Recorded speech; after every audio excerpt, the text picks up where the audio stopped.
day everyone! Welcome for another video.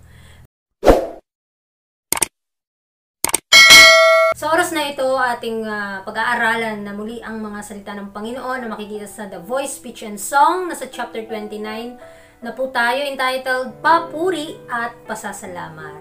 So, samahan niyo po ako mga kapatid sa ating pag-aaral. Sabi diyan, pagpapahayag ng papuri sa Diyos.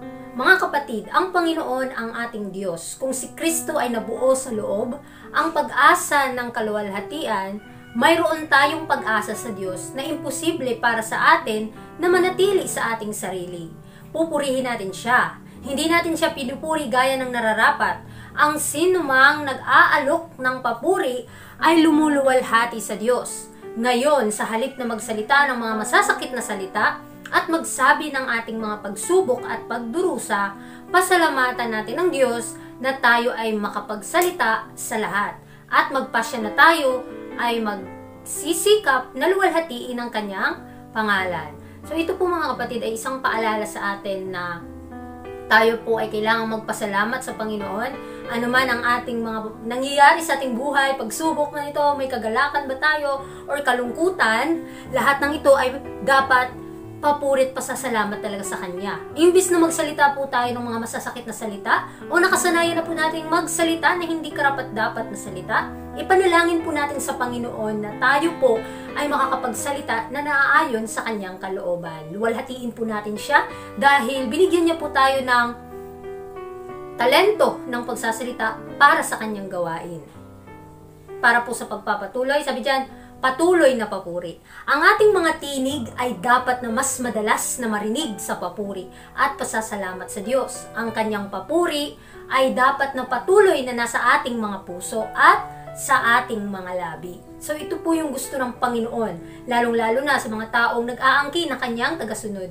Kinakailangan na maipakita po natin sa ating mga gawa, sa ating mga salita, ang pagpapasalamat at papuri sa kanyang banal na pangalan. Kasi bawat hininga natin, oras-oras ay hindi po huminto ang ating mga puso sa pagtibok at nakakalanghap po tayo ng preskong hangin bawat segundo ng ating buhay. At ito po yung pasasalamatan natin. Kung maaari, lahat ng ating mga gagawin ay gawin po natin na maluwalhati, na sundin ang kanyang kalooban. Maluwalhati ang kanyang pangalan. Dahil pagka si Kristo na ang bumuo o nabuo sa ating mga puso, ito na po yung lalabas sa ating mga bibig at ang mga matatamis na salita ang ating mga sasabihin. Mga mahalagang kabanata sa ating karanasan. Higit pa sa ating ginagawa, kailangan nating pag-usapan ang mahahalagang kabanata sa ating karanasan. Pagkatapos ng isang espesyal na pagbubuhos ng banal na espiritu, ang ating kagalakan sa Panginoon at ang ating kahusayan sa paglilingkod sa Kanya ay lubos na madaragdagan sa pamamagitan ng pagsasalaysay ng Kanyang kabutihan at Kanyang kamanghamanghang mga gawa para sa Kanyang mga anak. So, nawa na sanayin na po natin ang ating mga labi na magsalita ng mga bagay na kamanghamanghang nilikha ng ating Panginoon. At ang mga special or yung mga karanasan natin na mga mahahalaga na feeling natin dito sa portion na ito sa ating karanasan, medyo tayo nahihirapan, ngunit patuloy tayong pinagpapala ng Panginoon, patuloy niya tayong tinutulungan sa mga pagsubok at kahinaan, at tayo, makakapansin tayo kung atin po ba itong napanagumpayan. At kinakailangan na atin po itong alalahanin kung papaano tayo dinadala ng Panginoon sa landas ng katwiran. At habang niya binubuhos sa atin ang kanyang banal na presensya, nawa ay ma-feel po natin ito. Sa pamamagitan ng ating mga gawa, mapapansin po natin mga kapatid na ang lahat ng mga bagay na ito ay maaari nating makamit. At meron tayong karapatan na makamit ang kanyang pagpapala pagka inangkin po natin ng ganap ang ating Panginoon dahil binuhos na po ang pagpapala sa ating mga puso. Nagagalak sa langit, silang na may takot sa Panginoon, isinulat ni Propeta Malakias, ay madalas na nagsasalita sa isa't isa at dininig ng Panginoon, at isang aklat ng alaala ay isinulat sa harap niya para sa kanila na nangatatakot sa Panginoon at na iniisip ang kanyang pangalan, ang mga salita ba ay binigkas, mga salita ng pagrereklamo, ng paghanap ng kamalian, ng pakikiramay sa sarili? Hindi. Sa kaibahan sa mga nagsasalita laban sa Diyos, ang mga may takot sa Kanya ay nagsasalita ng mga salita ng katapangan, ng pasasalamat at ng papuri. So sa ating buhay bilang Kristiyano, kinakailangan tayong magpasalamat sa Panginoon. Na nawa, ano ba yung ating mga laging sinasambit sa ating mga dila? Ano pa ba yung lagi nating binabasa, ang ating iniisip, ang ating mga sinasabi? Dahil ito po yung magiging habit natin, magiging makasanayan natin, at ito na po yung magiging moral character natin. Nawa ang karakter po ng ating Panginoon, dahil siya po yung ating dakilang halimbawa, nawa siya po ang maghari sa ating mga puso at bigyan po natin ng inspirasyon ang bawat isa, na ang papuri lamang sa Panginoon ang siyang lalabas sa ating mga bibig. Dahil lahat po ng ating sinasabi, inusulat po yan sa aklat ng alaala. Masama po ba o mabuti ang ating mga gagawin? Isa lamang po ang ating patutunguhan. Kung masama ka, ngunit may kabutihan kang nagagawa at hindi mo pinagsisisihan ang kasamaan, ang mga kabutihan mo hindi yan maalala ng Panginoon. Ngunit pagka tayo ay talagang may kasamaan na nagawa or kamalian, at parati tayong lumalapit sa Kanya, humihingi ng gabay at kapatawaran, at mababago po ito, mababago po ang ating mga ating mga pagkakamali, mga kahinaan.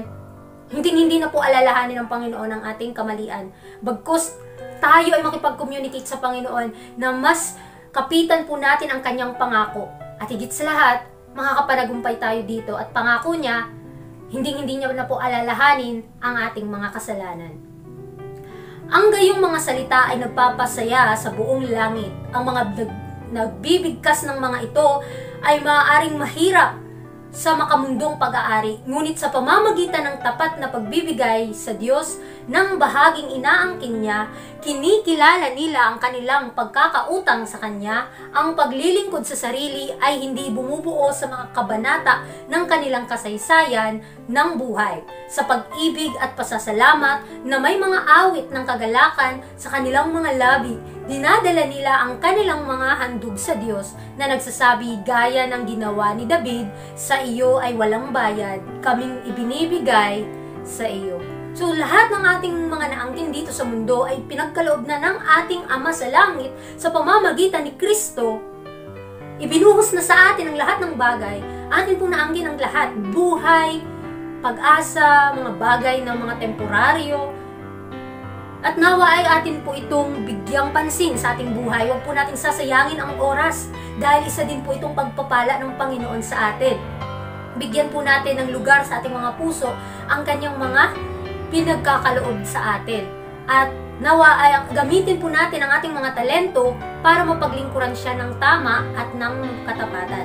Dahil ang buong langit ay magagalak kapag yun po ang gagawin natin. At marami pa po tayong maidadala ng mga kaluluwa sa pamamagitan ng ating mga salita sa Panginoon. Nawa, bigyan po natin ito ng atensyon at panahon. Sa pagpapatuloy mga kapatid, sabi dito, mula sa kayamanan ng ating puso.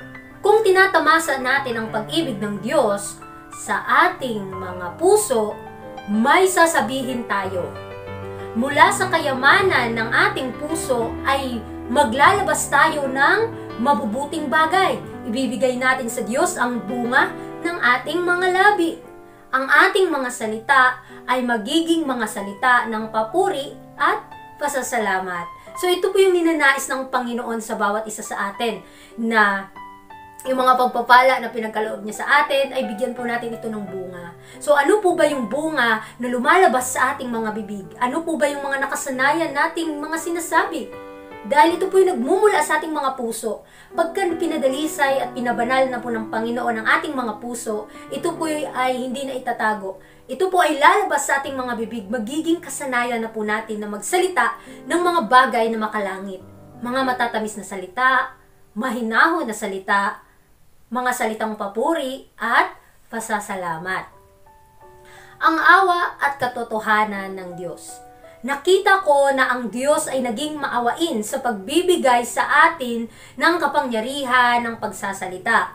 Binigyan niya tayo ng dila at pananagutan natin sa Kanya ang paggamit nito. Dapat nating luwalhatiin ang Diyos sa pamamagitan ng ating bibig. Nagsasalita bilang karangalan sa katotohanan at sa Kanyang walang hanggan na awa. At madaig sa pamamagitan ng salita ng ating patotoo sa pamamagitan ng dugo ng kordero. Napakaganda mga kapatid na alam natin na yung sakripisyo ni Kristo ay nawa hindi masasayang ito. Lahat ng ating mga gagawin na nakita natin na magagawa natin, lalong-lalo na sa pagsasalita, ay gawin po natin. Magsalita po tayo na naaayon sa Kanyang banal na kalooban. Kapag nakasanayan na nating magsalita ng hindi karapat-dapat o mga kasinungalingan or mga joke-joke o joking, ipanalangin po natin sa Panginoon dahil hindi po talaga maganda yung mga ganung bagay. Ang pagbibiro ay nagpapalayo sa presensya ng katotohanan, sa presensya ng Panginoon. Kaya ipanalangin natin ang bawat isa na masanayan na po nating magsalita, mag-usap ng mga bagay na makalangit.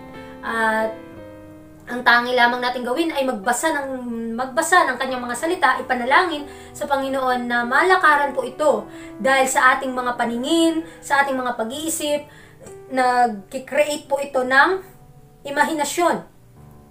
Napapabanal po ba ang ating mga imagination, ang ating mga pag-iisip? Naayon po ba ito sa Kanyang banal na kalooban? Tayo lamang ang nakakaalam. Sino tayo? Napaparangalan po ba natin ang ating Panginoon sa ating mga ginagawa? Higit na magpuri kaysa magreklamo. Mas mabuting purihin ang Panginoon kaysa magreklamo. Huwag magbigkas ang ating mga dila ng mga salita na ikakahiya natin pagdating ni Kristo. Sa Kanyang kaluwalhatian, kasama ng lahat ng mga banal na anghel na kasama niya, dapat tayong maging malinis sa labi at puso. Dapat tayong maging banal at dalisay, gaya ni Kristo, mga kapatid. Sa ating buhay ngayon bilang Kristiyano, dito habang may panahon pa tayong magbago, habang bukas pa ang pinto ng awa, pagsikapin na po natin na magsalita ng mga bagay na naaayon sa Kanyang banal na kalooban, yung mga bagay na makalangit, at yung mahinahon na magsalita. Ipanalangin po natin ito upang sa Kanyang pagparito ay hindi po tayo ikakahiya. Dahil sa pagdating ng Panginoon, ang ating ugali, once nakasanayan na natin ito, hindi na po ito mababago. Ngunit pagka nakasanayan na po natin gawin ang Kanyang kalooban, sundin ang Kanyang kautusan, at pagbuni-munihin ang Kanyang mga salita, ngayon pa lang, sinusulat na po ang ating pangalan sa aklat ng buhay. Napakatamis pangarapin mga kapatid na sa araw-araw ito yung nasa isipan natin. Punong-puno ng pasasalamat ang ating mga labi. Punong-puno ng pasasalamat ang ating kaisipan. Nawa sa ating pagmuni-muni ng salita ng Panginoon ay mabigyan po natin ng lugar at panahon ang pagbabasa ng mga aklat na makalangit. At ito po ay maibabahagi natin sa mga taong ating nasasalamuha. Nawa sa chapter 29 ng The Voice, Speech and Song ay marami po tayong matututunan. Kaya marami pong salamat sa inyong pakikinig at God bless sa ating lahat.